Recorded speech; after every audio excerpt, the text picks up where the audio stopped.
হারাম কামানোর কারণে স্ত্রী হিসাব করে না, ইচ্ছা মতো খরচ করে, ছেলে হিসাব করে না, ইচ্ছা মতো খরচ করে, তার কোনো বরকত হয় না, সব বরকত নষ্ট হয়ে যায়। এমন রোগ আল্লাহ দিয়ে দেন, এমন রোগ দিয়ে দেন, একটা মাত্র ফোড়া ভালো করতে গিয়ে লাখ লাখ টাকা শেষ হয়ে যায়। আমাদের এলাকায় এক ব্যক্তি মানুষের জমি মেরে খেত, মানুষের জমি মেরে খেয়েছে, নিজের চোখে দেখেছি। তার এই একদিন বসা থেকে ওঠার সময় তার পায়ের মাঝের হাঁটুর মধ্যে যে বাটিটা আছে, বাটি সরে গেছে, বাটি আর লাগাইতে পারে না। এই বাটি লাগাইতে লাগাইতে 10 লক্ষ টাকা খরচ হয়ে গেছে। আল্লাহু আকবার। বসা থেকে শুধু দাঁড়াইতে নিছিল। বলেন বরকত দেওয়ার মালিক কে? আর বরকত নিয়ে যাওয়ার মালিক কে? আল্লাহ।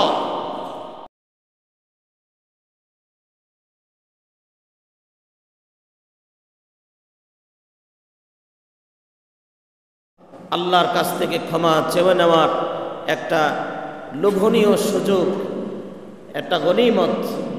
আমরা এই রমজান আল মুবারককে ইনশাআল্লাহ সেভাবেই আদায় করব।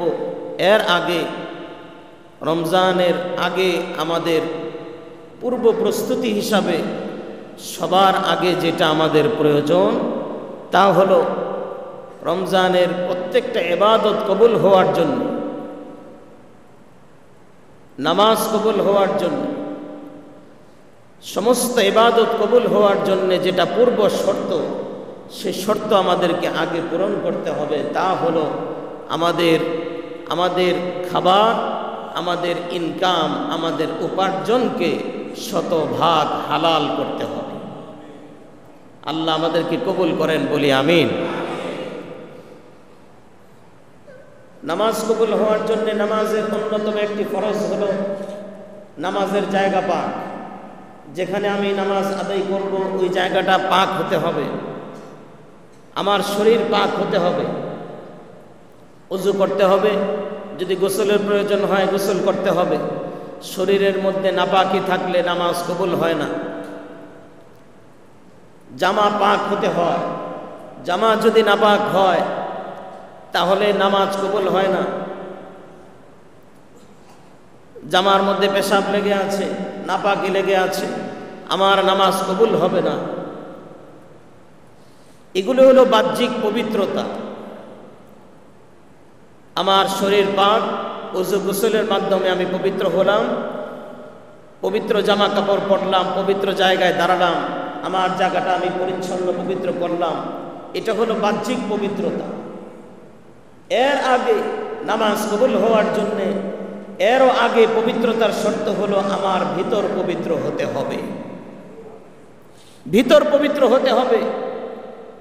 আমার শরীরের ভেতরের রক্ত পবিত্র হতে হবে, আর রক্ত পবিত্র হওয়ার জন্যে আমার খাবার পবিত্র হতে হবে, তথা খাবার হালাল হতে হবে।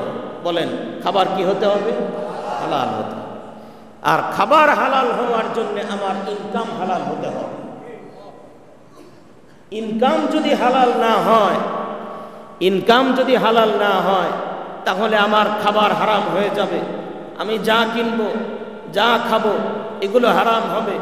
ওই হারাম পেটে যাওয়ার পর সেখান থেকে যত রক্ত তৈরি হবে, গোশত তৈরি হবে, যত শক্তি তৈরি হবে, সব হারাম হবে। আর সেই হারাম খাবার খাওয়ার পরে আমি যদি সারা রমজানের রোজাও রাখি, আমার একটাও রোজা আল্লাহর দরবারে কবুল হবে না। ঠিক না বেঠি? এটা আমার কথা না, এটা কার কথা বলুন তো? আল্লাহ। আল্লাহ রাব্বুল আলামিন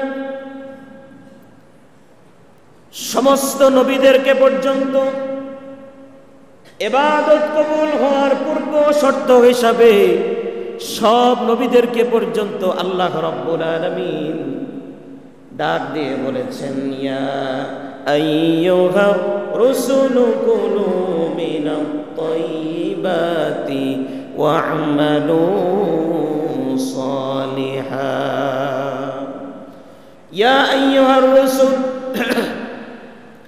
হে আমার রাসূলগণ, কুলু মিনাত তাইয়্যিবাত, আগে হালাল খাও, আগে হালাল ভক্ষণ করো, হালাল খাওয়ার পর ওয়া'মালু সালিহা, এরপরে তোমরা নেক আমল করো। কেননা হারাম খেয়ে যদি কেউ নেক আমল করে 40 বছর পর্যন্ত যদি সেজদায় পড়ে থাকে, একটা সেজদাও আল্লাহর দরবারে কবুল হবে না। কুলু মিনাত তাইয়্যিবাতি ওয়া'মালু সালিহা, ইবাদত কবুল হওয়ার জন্য আগে হালাল খেতে হবে। ভাইরা আমার, এজন্য নবীজি বলেছেন, কাসবুল হালালি ফরিদাতুন বা'দাল ফারাইজ, নামাজ যেমন ফরজ, পর্দা করা যেমন ফরজ, সক্ষম ব্যক্তির জন্য হজ করা যেমন ফরজ, সক্ষম ব্যক্তির জন্য রোজা রাখা যেমন ফরজ, ঠিক তেমনি ভাবে তার জন্য হালাল ইনকাম করা তার জন্য তেমনি ফরজ।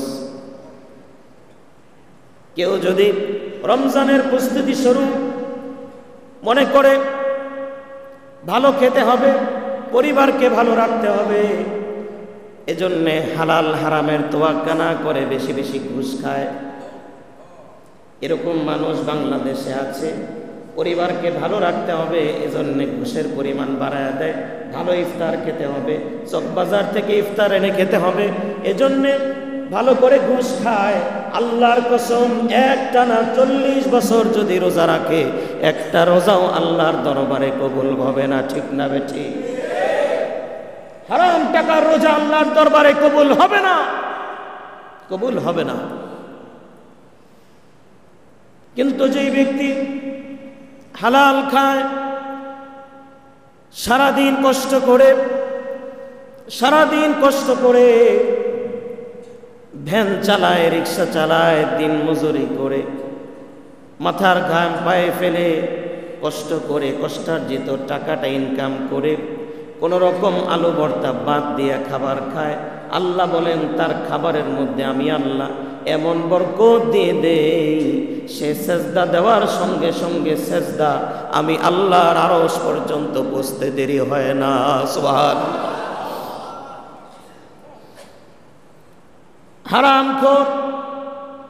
হারামখোর যত ধনী হোক, যত টাকার মালিক হোক, জাতীয় মসজিদের খতিব সাহেবকে বাসায় দাওয়াত করেছে, আমাকে মনে করেন দাওয়াত করেছে, বাংলাদেশের 40 জন খতিবকে দাওয়াত করে হারাম টাকা খাওয়ায়া দাওয়াত খাওয়ানোর পর যদি বলে হুজুর দোয়া করেন আল্লাহ যেন আমারে বরকত দেয়, কসম আল্লাহর 40 জন খতিব সাহেব মিলে দোয়া করলেও তার দোয়া আল্লাহর দরবারে কবুল হবে না। ঠিক না বেঠি? কবুল হবে না। এগুলো হলো তিক্ত শব্দ, এই ওয়াজ মানুষ বেশি শুনতে চায় না, এই ওয়াজ বেশি মজা লাগে না। ঠিক না বেঠি?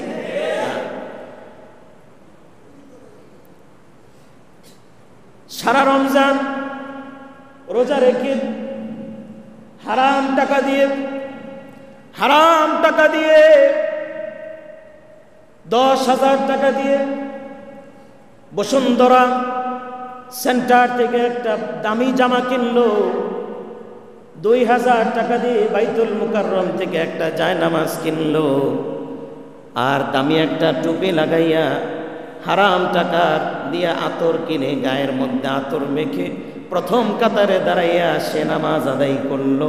আল্লাহর কসম, তার জায়নামাজ হারাম, টুপি হারাম, তসবিহ হারাম, আতর হারাম, তার কোনো সেজদা আল্লাহর দরবারে কবুল হবে না। ঠিক না বেঠি?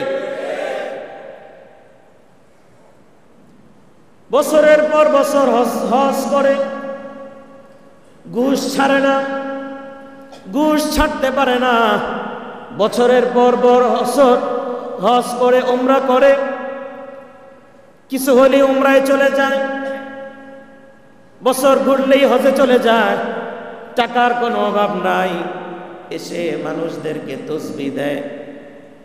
আমি নিজের চোখে দেখেছি শত মানুষকে হজ থেকে এসে জায়নামাজ দিয়েছে, শত শত মানুষকে জায়নামাজ দিয়েছে, কিন্তু এলাকার সবচেয়ে বড় সুদখোর,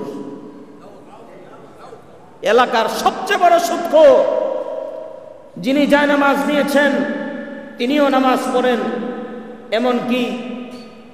এমনকি ভাড়া করে কিছু মৌলবি দাওয়াত করেও খাওয়ায় দেয়।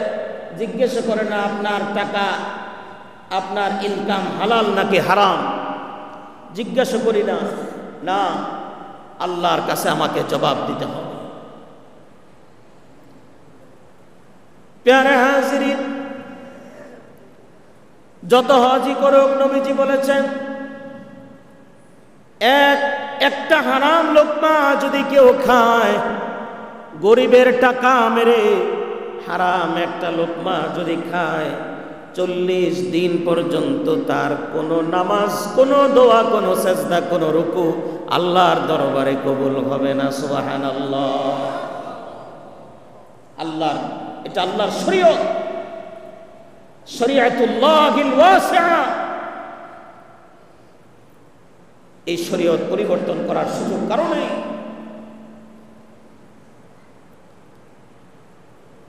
প্যারে হাজিরিন, এই বাংলাদেশে এমন অনেক সুদখোর আছে,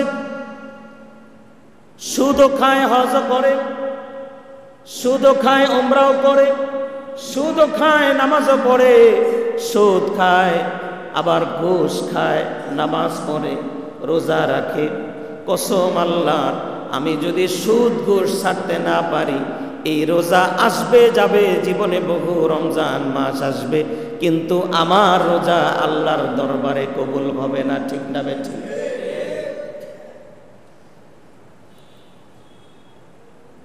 একদিন ট্রেন থেকে নামলাম, চিটাগাং থেকে আসার পথে ভুলে ট্রেনের টিকিট আমার হাতে ছিল না। যেই ভাইয়ের হাতে ছিল তিনি আগের স্টেশনে নেমে গেছেন। স্টেশন মাস্টার আমাকে বলছে, হুজুর ট্রেনের টিকিট কোথায়? আমি বললাম আগের স্টেশনে তিনি নেমে গেছেন, জরিমানা দিতে হলে আমি জরিমানা দিব, এরপরেও যদি আপনি মোবাইল চেক করতে পারেন, মোবাইলে দেখতে পারেন। বললেন, হুজুর আমার উপরে আরেক অফিসার আছে, আমার উপরে আরেকজন অফিসার আছে, অফিসারকে আপনি কিছু দিয়ে যান, চা নাস্তার পানি দিয়ে যান, কিছু চা নাস্তার জন্য কিছু দিয়ে যান, তাহলে আপনাকে ছেড়ে দিবে। আমি অবাক হয়ে গেলাম। এরকম দাড়ি টুপি লেবাস দেখার পরে তো মানুষের একটু ভয় লাগে। বড় অফিসারের কাছে আমাকে নিয়ে গিয়ে বলল, হুজুরের এই ভুল হয়েছে। অফিসার সাহেব আমার দিকে তাকিয়ে বলছেন, রমজান মাস হুজুর, কেউ দেখবে না, আস্তে করে পকেটে কিছু দিয়ে যান। আমি বললাম, কেউ দেখবে না কি বলেছে? কে বলেছে? সবাইকে যিনি দেখেন চিৎকার করে বলুন তিনি কে? কেন আপনি টাকা চাচ্ছেন? আপনি যদি বলেন হুজুর টিকিট বাবদ কিছু টাকা দেন, আমি দিতে রাজি, কিন্তু আপনার পকেটে যদি দিতে বলেন তাহলে আমি দিব না। বলছে, হুজুর আমার রমজান মাস, আমিও রোজা রেখেছি, আপনিও রোজা রেখেছেন, রোজা রাখছি, আমিও রোজা রেখেছি, আপনিও রোজা রেখেছেন, সামনে ঈদ চলে আসছে, আমার বাচ্চাদেরকে নিয়ে ভালো একটু জামা কাপড় আমি পরাতে চাই, এজন্যে আপনি এই বাবদ আমাকে কিছু দিয়ে যান। নাউজুবিল্লাহ। ভাইরা আমার, সন্তানকে খুশি করার জন্যে, স্ত্রীকে খুশি করার জন্যে, আমার পরিবার পরিজনকে খুশি করার জন্যে আমি যদি হারাম খাই, এই হারামের জন্যে আমার সন্তানকে জবাব দিতে হবে না, আমার জবাব আমাকেই আল্লাহর কাছে দিতে হবে। ঠিক না বেঠিক? কেন আমরা হারাম খাবো? হালালের মধ্যে আল্লাহ পাক কত বরকত রেখেছেন, হালালের মধ্যে আল্লাহ কত বরকত রেখেছেন। নবীজি বলেছেন, কোন ব্যক্তি যদি, আল্লাহর কোন বান্দা যদি সারাদিন হালাল ইনকাম করে, কষ্ট করে একটা দোকান চালায়, কোনো রকম পরিবার নিয়ে চলে, কিংবা ঠেলা গাড়ি চালায়, রিক্সাওয়ালা, ভ্যানওয়ালা, ফেরিওয়ালা, কোনো মানুষের কাছ থেকে হারাম কামায় না, কোনো মানুষের বুকে ছুরি ধরে পিস্তল ধরে টাকা কামায় না, কোনো মানুষের ফাইল আটকায় টাকা কামায় না। যতটুকু আল্লাহ পাক দান করেন ততটুকু পাওয়ার পর সে সন্তুষ্ট হয়ে যায়। নবীজি বলেন, সন্তুষ্ট হয়ে সে যে ঘরে ফিরে আসলো, এশার নামাজে দাঁড়িয়ে গেল, সন্তুষ্ট চিত্তে আল্লাহর দরবারে দাঁড়িয়ে বলল, আল্লাহু আকবার। আল্লাহ ফেরেশতাদেরকে বলতে থাকে, আমার বান্দার চেহারার দিকে তাকায় দেখো, সারাদিন দোকানদারি করে, সারাদিন ফেরিওয়ালার কাজ করে, সারাদিন অনেক কষ্ট করে। আমি সৌদিতে দেখেছি, দুবাইয়ে দেখেছি, বাংলাদেশের এমনও মানুষ আছে একটানা 18 ঘন্টা পর্যন্ত দাঁড়িয়ে কাজ করে, 18 ঘন্টা পর্যন্ত কাজ করে, এক ওয়াক্ত নামাজ কাজা করে না। ঘরে ফিরে এসে বাড়িতে যখন ফোন দেয়, ক্লান্ত শরীর নিয়ে স্ত্রীকে জিজ্ঞেস করে, আমার সন্তানগুলা কেমন আছে, সন্তানগুলো কেমন আছে। স্ত্রী যদি বলে ভালো আছে, তার মনটা ভালো হয়ে যায়। যদি বলে তোমার ছেলেটা অসুস্থ, 18 ঘন্টা কাজ করে বাবা যত ক্লান্ত হয়, সন্তান অসুস্থ শোনার পরে বাবার মনটা তার চেয়ে বেশি ক্লান্ত হয়ে যায়। এত পরিশ্রম করে হালাল ইনকাম করার পরে ওই ব্যক্তিটা যখন আল্লাহর দরবারে দাঁড়িয়ে যায়, আমি আমার নিজের চোখে দেখেছি এমন রিকশাওয়ালা রমজান মাসে রিকশা চালায়, ভোর দুপুরে রিকশা চালায়, কিন্তু রোজার কারণে একটা রোজাও সে ভাঙ্গে না।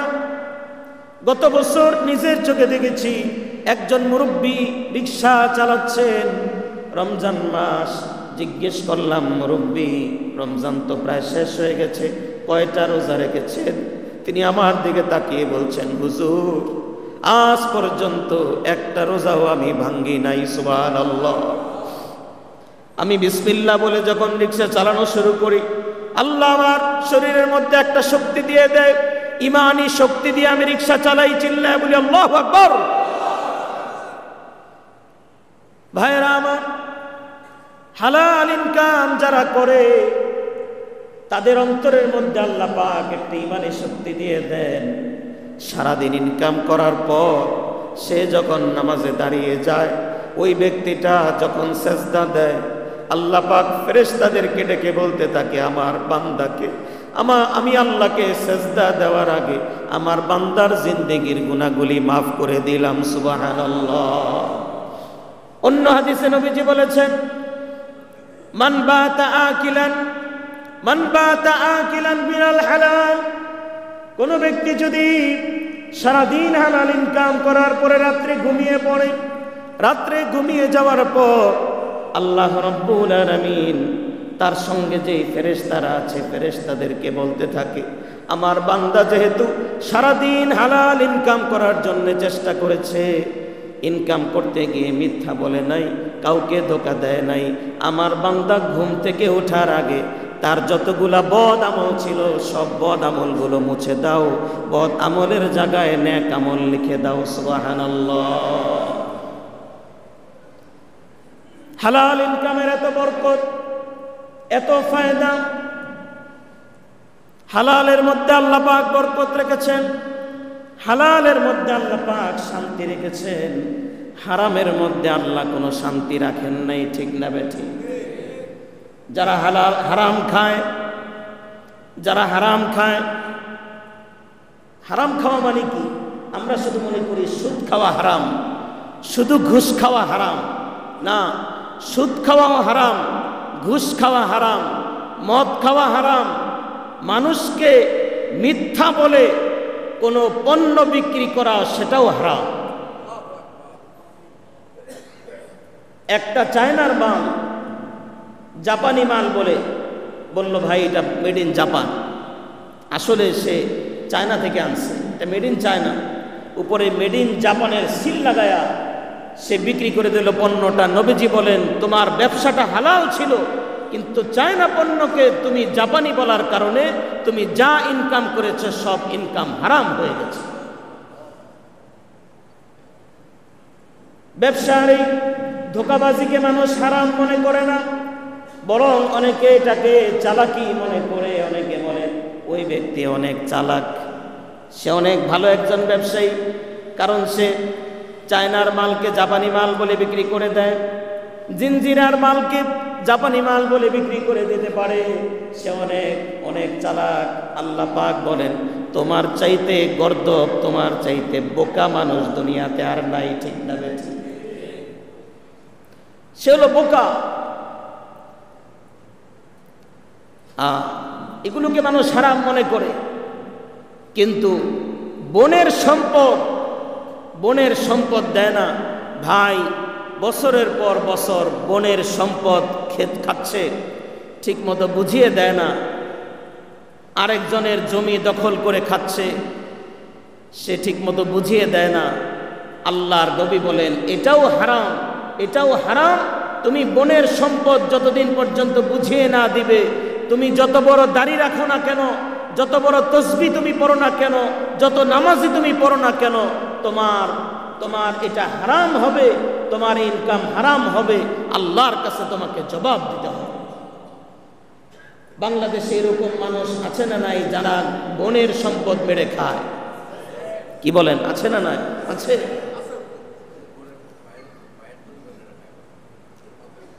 আবার এমনও আছে শক্তি প্রয়োগ করে এক ভাইয়ের সম্পদ আরেক ভাইকে ফেলে সারা জীবন ভাই ইনকাম করে বিদেশ থেকে টাকা পাঠাইছে, আরেক ভাই সব সম্পদ নিজের নামে লিখে নিয়েছে। আল্লাহ রাব্বুল আলামিন বলেন 1 ইঞ্চি জমিও তুমি খেতে পারবে না, আর যদি তুমি দখল করে রাখো, কিয়ামতের মাঠে দুনিয়ার সব আদালতের প্রধান আদালত আল্লাহর দরবারে তোমাকে জবাব দিতে হবে। নবীজি বলেন তুমি যদি 1 বিঘত জমি কারো দখল করে দাও, আল্লাহ রাব্বুল আলামিন কিয়ামতের দিন এই জমির নিচে 7 জমিন পর্যন্ত সব জমিন তোমার গলার মধ্যে ঝুলিয়ে দিবে। নাউজুবিল্লাহ। সব তোমার গলার মধ্যে ঝুলিয়ে দিবে। পুরা হাসরের মাঠে সব মানুষ বলতে থাকবে এই লোকটা মানুষের জমি মেরে খেয়েছে। আজকে যে আলোচনার সারাংশ আমি বলতে চাচ্ছি তা হলো যারা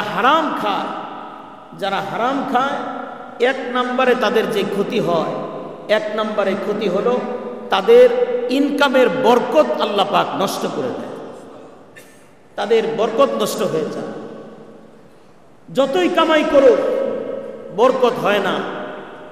কোটি কোটি টাকা কামায়, কিন্তু এর পরেও বরকত হয় না, অভাব শেষ হয় না।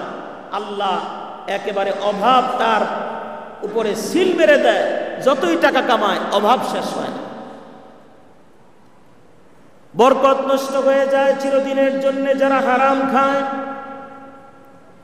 আর যারা হালাল ইনকাম করে 10,000 টাকা মাসে ইনকাম, কিন্তু আল্লাহ রাব্বুল আলামিন 10 লাখ টাকার বরকত তার মধ্যে দিয়ে রাখে। আবার এরকম মানুষও আছে 1 লাখ টাকা মাসে ইনকাম করে, কিন্তু মাস শেষে তার অভাবের কোনো শেষ নাই। ঠিক না বেঠিক? হারাম কামানোর কারণে স্ত্রী হিসাব করে না, ইচ্ছা মতো খরচ করে, ছেলে হিসাব করে না, ইচ্ছা মতো খরচ করে, তার কোনো বরকত হয় না, সব বরকত নষ্ট হয়ে যায়। এমন রোগ আল্লাহ দিয়ে দেন, এমন রোগ দিয়ে দেন, একটা মাত্র ফোড়া ভালো করতে গিয়ে লাখ লাখ টাকা শেষ হয়ে যায়। আমাদের এলাকায় এক ব্যক্তি মানুষের জমি মেরে খেত, মানুষের জমি মেরে খেয়েছে, নিজের চোখে দেখেছি। তার এই একদিন বসা থেকে ওঠার সময় তার পায়ের মাঝের হাঁটুর মধ্যে যে বাটিটা আছে বাটি সরে গেছে, বাটি সরে গেছে, বাটি আর লাগাইতে পারে না। এই বাটি লাগাইতে লাগাইতে 10 লক্ষ টাকা খরচ হয়ে গেছে। আল্লাহু আকবার। বসা থেকে শুধু দাঁড়াইতে নিছিল। বলেন বরকত দেওয়ার মালিক কে? আর বরকত নিয়ে যাওয়ার মালিক কে? আল্লাহ। এক নাম্বার ক্ষতি হলো তার জীবনের বরকত নষ্ট হয়ে যাবে। 2 নাম্বার হলো তার অন্তর নষ্ট হয়ে যাবে। অন্তর নষ্ট হয়ে যাবে, অন্তর পচে গলে শেষ হয়ে যাবে। হারাম ইনকাম করার কারণে, দুর্নীতি করার কারণে, মানুষের টাকা পয়সা মেরে খাওয়ার কারণে অন্তর এমনভাবে নষ্ট হয়ে যাবে, হারাম খেলেও তার কাছে হারাম খাওয়া মনে হবে না। কিছুদিন আগে এক মন্ত্রী বলেছিল, কয়েক বছর আগে এক মন্ত্রী বলেছিল, ঘুষ খেলেও আপনারা সহনীয় পর্যায়ে ঘুষ খাবেন। নাউজুবিল্লাহ। ঘুষ খেলেও সহনীয় পর্যায়ের ঘুষ খাবেন। ঘুষ খেতে খেতে, হারাম খেতে খেতে পুরোটা শরীর এমনভাবে নাপাক হয়ে গেছে, তার কাছে আর হারামকে হারাম মনে হয় না। ঠিক না বেঠে? গরিবের টাকা মারতে মারতে, দুর্নীতি করতে করতে, টাকা পাচার করতে করতে বাংলাদেশে আর টাকা জায়গা হয় না। কানাডাতে টাকা পাঠায় দেয়। কিছুদিন আগে পত্রিকা এসেছে, আপনারা দেখেছেন, এক ভূমিমন্ত্রী সে কানাডাতে 360টা বাড়ি করেছে। কয়শো? আহা, 350 বাড়ি করছে। এটা কি তার টাকা? আরে বলেন না, এটা তার টাকা নাকি? বাংলাদেশের 16 কোটি 18 কোটি মানুষের রক্তার্জিত টাকা বিদেশে পাঠিয়ে পাঠিয়ে তারা বাড়ি করে। আল্লাহর কাছে জবাব দিতে হবে এবং অবশ্যই ইনশাআল্লাহ আশা করি আমরা বাংলাদেশে তাদের বিচার দেখতে পাবো ইনশাআল্লাহ। এগুলো একটাও তাদের টাকা না। হারাম খেতে খেতে অন্তর এমন ভাবে নষ্ট হয়ে যায়, নবীজি বলেছেন তার অন্তর কালো হয়ে যায়। এক সময় ঘুষ খেলে তার খারাপ লাগে না, সুদ খেলে খারাপ লাগে না, গরিবের টাকা মেরে খেতে খারাপ লাগে না। গত পরশুদিন দেখলাম মগবাজার মোড়ে এক যুবক একটা চাপাতি নিয়ে দাঁড়াইয়া আর একটা মানুষের যত কিছু ছিল সব ছিনিয়ে নিয়ে গেছে। তার মধ্যে কোনো ধরনের আফসোস নাই, কোনো খারাপ লাগা নাই, কারণ অপরাধ করতে করতে, হারাম খেতে খেতে এমন হয়ে গেছে তার কাছে এটা কোনো গুনাহ মনে হয় না। জোরে বলি নাউজুবিল্লাহ। 3 নাম্বার ক্ষতি হলো যারা হারাম খায় তাদের দোয়া আল্লাহর দরবারে কবুল হয় না। দোয়া কবুল হয় না। নবীজি বলেছেন শেষ যুগে এমন অবস্থা হবে, কিছু কিছু মানুষ তার দাড়ি, টুপি, জায়নামাজ, জামা কাপড় সব সুন্দর থাকবে, কিন্তু মাতআমুহু হারাম ওয়া মাশরাবুহু হারাম, তার ইনকাম ওয়া কাসবুহু হারাম, তার ইনকাম হারাম, তার খাবার হারাম। সব হারাম হওয়ার কারণে আন্না ইউস্তাজাবু দুআউহু, তার দোয়া কিছুতেই আল্লাহর দরবারে কবুল হবে না। আল্লাহ আমাদের সবাইকে হারাম থেকে বেঁচে থাকার তৌফিক দান করেন, সবাই বলি আমিন। বাংলাদেশ ঘুরে ঘুরে যেটা আমি আমার ব্যক্তিগত অবজারভেশন, বাংলাদেশের এমন কোনো জেলা নেই, এমন কোনো থানা নেই, এমন কোনো উপজেলা নেই, এমন কোনো ইউনিয়ন নেই যে ইউনিয়নের মধ্যে সুদখোর বর্তমানে খুঁজে পাওয়া যায় না। ঠিক না বে ঠিক? আপনারা ঠিক না বললেও ঠিক, কারণ আমি এটা নিজের চোখে দেখে দেখে বলতেছি।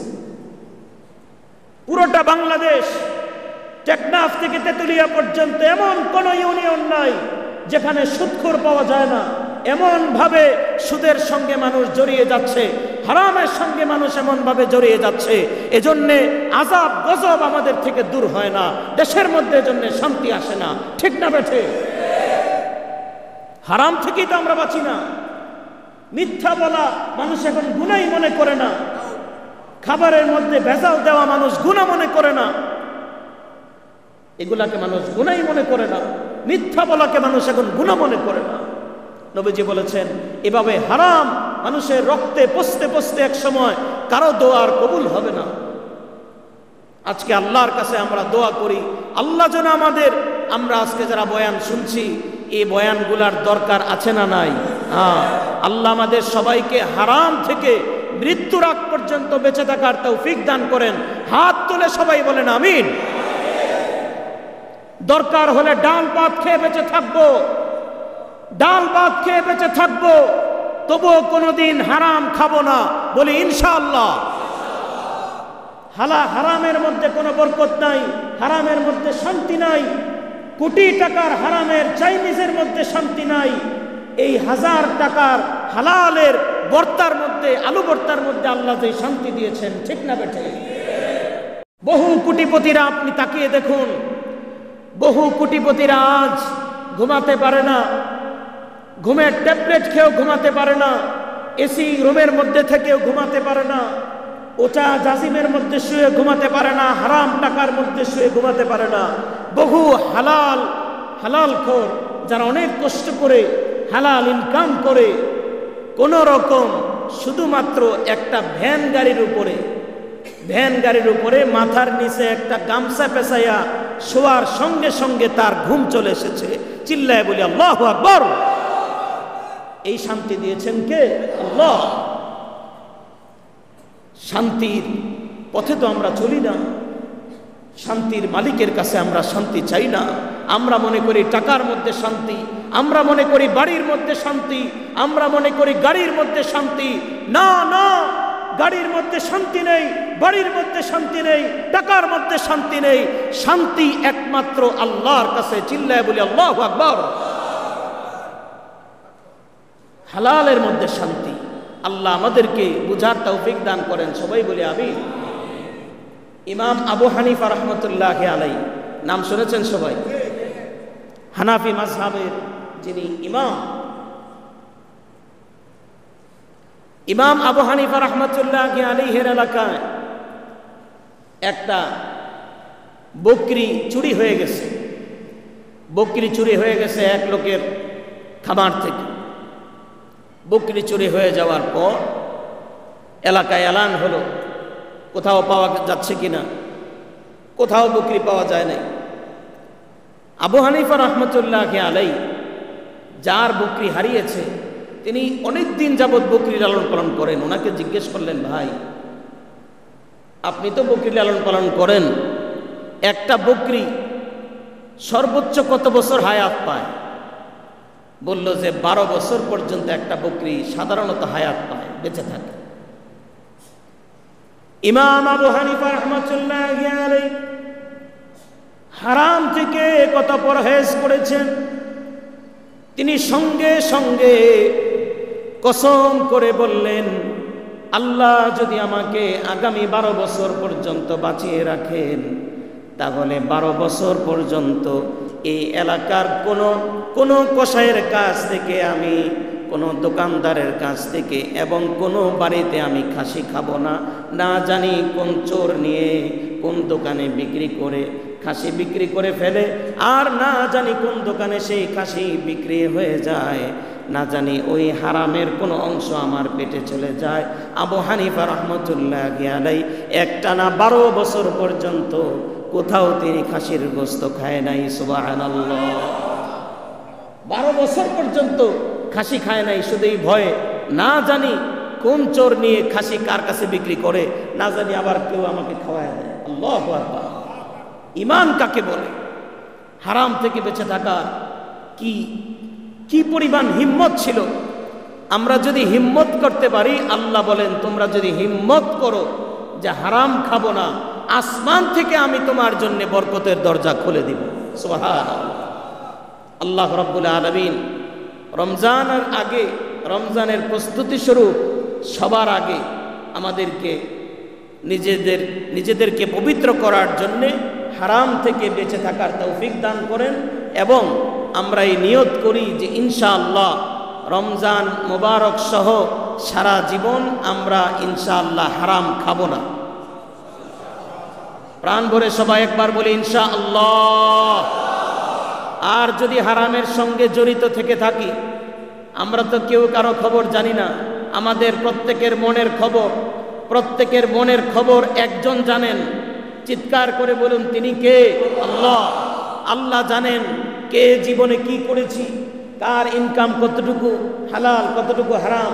আজকে আল্লাহর কাছে তওবা করি এবং এইভাবে নিয়ত করি, আল্লাহ জীবনে যতটুকু হারাম করেছি, আল্লাহ তুমি আমাকে মাফ করে দাও। আজকের পর থেকে আমি আর কোনোদিন হারাম খাবো না ইনশাআল্লাহ। যদি হারাম কোনো চাকরির সাথে আমি জড়িত থাকি, আমি দরকার হলে সেই চাকরি ছেড়ে দিব, অন্য চাকরির জন্য আমি চেষ্টা করতে থাকবো। চাকরি দেওয়ার মালিক কে? বরকত দেওয়ার মালিক কে? এখানের এক মুসল্লি ভাই গত বছর বলেছিলেন, হুজুর আমি একটি কোম্পানিতে চাকরি করতাম, সেই কোম্পানির ইনকাম হারাম ছিল। বয়ান শোনার পর আমি আল্লাহর উপর ভরসা করে চাকরি ছেড়ে দিয়েছি। আল্লাহর কি ইচ্ছা, এর চেয়েও ভালো বেতনে আল্লাহ পাক হালাল ইনকামের ব্যবস্থা করে দিয়েছেন। সুবহানাল্লাহ। আল্লাহর উপর শতভাগ ভরসা রাখুন, আল্লাহ পাক বরকত দিবেন। আল্লাহ পাক মৃত্যুর আগ পর্যন্ত আমাদেরকে হালালের সঙ্গে থাকার, হালাল মোতাবেক চলার তৌফিক দান করেন। আমিন। ওয়া আখির দাওয়ানা আলহামদুলিল্লাহি রাব্বিল আলামিন।